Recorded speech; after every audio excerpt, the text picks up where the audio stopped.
ಗ್ರಾಮ ಪಂಚಾಯಿತಿಯಿಂದ ನಿಮ್ಮ ಒಂದು ಸಮಸ್ಯೆಗೆ ಪರಿಹಾರ ಸಿಕ್ಕಿಲ್ಲ ಅಂದ್ರೆ ಆ ಒಂದು ಕಂಪ್ಲೇಂಟ್ ಅನ್ನ ನೀವು ಯಾರಿಗೆ ಕೊಡಬೇಕೆಂದು ಈ ಒಂದು ವಿಡಿಯೋದಲ್ಲಿ ನಾನು ಕಂಪ್ಲೀಟ್ ಆಗಿ ನಿಮ್ಗೆ ಹೇಳ್ಕೊಡ್ತೇನೆ.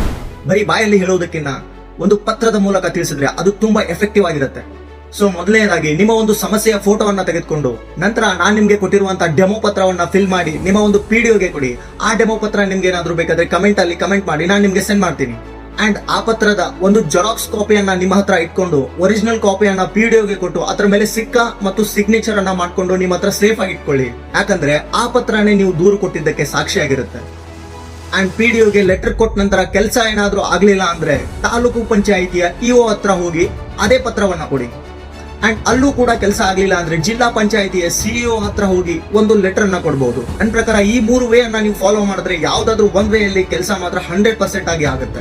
ಈ ಪ್ರೋಸೆಸ್ ಅಲ್ಲಿ ನಿಮ್ಗೆ ಯಾರಾದ್ರೂ ಲಂಚ ಕೇಳಿದ್ರೆ ನೀವು ಡೈರೆಕ್ಟ್ ಆಗಿ ಲೋಕಾಯುಕ್ತರಿಗೆ ಕಂಪ್ಲೇಂಟ್ ಅನ್ನ ಮಾಡಬಹುದು. ಕೊನೆಯದಾಗಿ ಈ ಮಾತನ್ನ ಹೇಳೋದಕ್ಕೆ ಕಾರಣ ಇಷ್ಟೇ, ನಮ್ಮ ಊರಿನ ಅಭಿವೃದ್ಧಿಯನ್ನ ನಾವೇ ಮಾಡ್ಬೇಕಾಗತ್ತೆ. ನಮ್ಮ ಊರು, ನಮ್ಮ ಪಂಚಾಯಿತಿ, ನಮ್ಮ ಹಕ್ಕನ್ನ ನಾವು ಯಾವತ್ತೂ ಮರಿಬಾರ್ದು.